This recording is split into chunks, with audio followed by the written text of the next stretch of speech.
Welcome back to the Fit Minute Podcast, where we talk all things health, fitness, and lifestyle.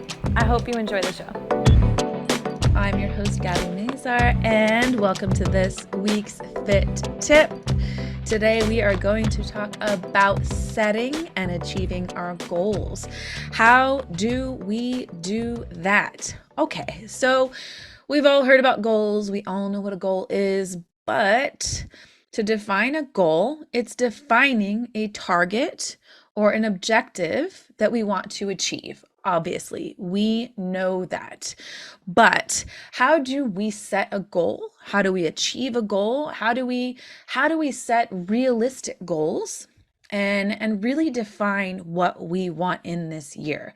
So, I always like to say with our goals that a lot of times what I hear people say is, I want to lose 100 pounds, or I want to do something totally unachievable. Not that losing 100 pounds is unachievable. That is absolutely achievable. But I think that people like to put a certain timeline or a certain idea in their head that seems so unrealistic that you feel defeated if you don't achieve it within a certain time, in a certain way, how you feel that you have put that in your head. So how I'm going to start this is, number one, I want you to define a target. This is your main target. This is your main goal, let's say for the whole year. I'm not going to say this is your New Year's resolution. I'm going to say this is your target. This is your goal. I don't care if this has to do fitness related, health related, business related, whatever it is. I want you to set that goal. Write it down. Say, this is my main goal for the year. I want to hit $1 million this year, or I want to start a business this year. I want to lose 50 pounds. I want to run a marathon, whatever it is. That's your goal. Now, what we tend to do is we tend to set a goal, but then we have all these other things that we want to do. And that's life. That's just what it is. I mean, we're busy, we work, we have kids, we have families, we have vacations, we have so many other things that we're planning. That's just what it is. But what I want you to do is take this main goal and kind of put a pause on some of your other goals. But what I want you to do is maybe set mini goals in steps to reach that major goal. How are you going to reach that big goal? So really what this is this is making a plan. This is your plan. So if you don't make a plan to fail, right? You have to have a plan on how you're going to succeed or how you're going to fulfill this promise to yourself. So taking it step by step, right? Let's say you want to lose 50 pounds. Great. How are you going to do that? What are your steps to do that? I'm going to join a gym. All right. Great. You're going to join a gym. Again, what I tend to hear often is, I'm going to join a gym and I'm going to go every single day. Let's be realistic. Okay. What I want to see from you is consistency. If you can't be consistent in that goal, then you are setting your expectations too high and you are probably going to, I'm sorry, you're going to quit. I've seen it 1,000 times. This happens every single year. This is why what we see in January is we see so many people join the gym. After the first month, you see about 50% of those people stop coming. After the second month, a third of those 50% stop coming as well. And then, you've got your diehards that by month 3 are still coming to the gym. This is just kind of the statistics of gym life. I see it over and over again. We see it a little less at my Pilates studio. It's just kind of a different crowd because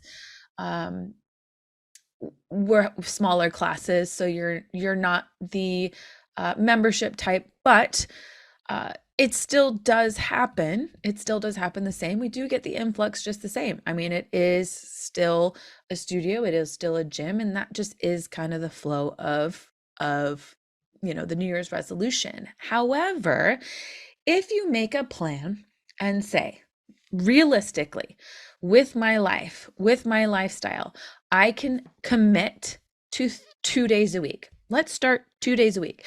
I can go to the gym 2 days a week. I can walk 2 days a week. That's 4 days a week of exercise. And let's say you're not doing anything at all right now, nothing at all. If you are, you come home, you sit on the couch, you eat potato chips, and then make yourself dinner and go to bed, or you go home or go to dinner after work somewhere and then go home and do nothing. Let's, realistically, we can take 45 minutes to an hour out of your day, one time, 2 times a week at the gym, 30 minutes, 2 times a week going for a walk. Let's realistically add that into your plan, and you can still have happy hour 2 times a week. You can still have, your potato chips on the couch 2 times a week. I'm not trying to be, let's not go 100%. Let's not go all out. I want you to be realistic. Be realistic in your goals. So something that you can stick to, because what I see so many times is people go full out, all extreme, and get burnt out. What can you do? Make a plan that you can be consistent with, that you can stick with, and then you can not feel like you are so overwhelmed that you just want to gorge yourself on a pint of ice cream or a bottle of wine, right? Let's sit down, be realistic with yourself, have a talk and say, what can I do? What can I give up twice a week? Let's not say give up because that makes it sound terrible, but what can I substitute twice a week that I don't feel like I'm depriving myself of things that I enjoy? I enjoy going out with my friends. I enjoy having dinner with my spouse. I enjoy taking my kids to, ice cream once a week. So you don't have to be this perfect being that we idolize and think that other people are, which they're not. Nobody is perfect. Every single person does something that you may think that they don't do. They eat muffins, or they eat ice cream, or they have a frappuccino in the morning. Be realistic. Make a plan. Okay. Then you want to set an upper or lower threshold. Okay. So we're saying we want to lose 50 pounds. I want to lose 50 pounds, but I could lose 75 or I could lose 40. Anywhere in between those two numbers, I would be happy with, because you're looking at that target. That target is 50, but I would be happy with 40, or I'd be happy with 70. 40 to 60, 40 to 70. Anything in there will be perfectly happy with, because then you're shooting for that goal. So if you have that upper limit, you might be shooting for that 75, and then you're more likely to hit that center target. Then what you want to do is you want to align your environment, right? You want to surround yourself with people that also have those same types of goals. You want to build your home around that environment, having better food options, not going out to eat as much, cooking meals at home, cleaning out your refrigerator, cleaning out your cabinets, getting the people around you in line with what your goals are. I would like to lose weight. Can you support me in this? And I know that's not always possible if you have kids or if you have a spouse that's not really supportive of that, but do the best that you can to keep options around you so you're not grabbing M&Ms that are in the freezer. Yes, I'm calling myself out. Or just having options that aren't there for you. Align yourself in your environment the best you can, at work, at home, because those are the two places that you spend the most time. And then have a measure. How will you measure your little successes? Are you measuring it by weight lost? Are you measuring it by how you feel in your clothes because you don't necessarily love the scale? Are you measuring it by how you sleep? Or are you measuring it by how you feel? Are you measuring it by having less back pain, not having migraines, feeling better eating wise? So have a measure of how you're going to have your little successes. And once you have that, that's how your goal is set. That's how you have a target.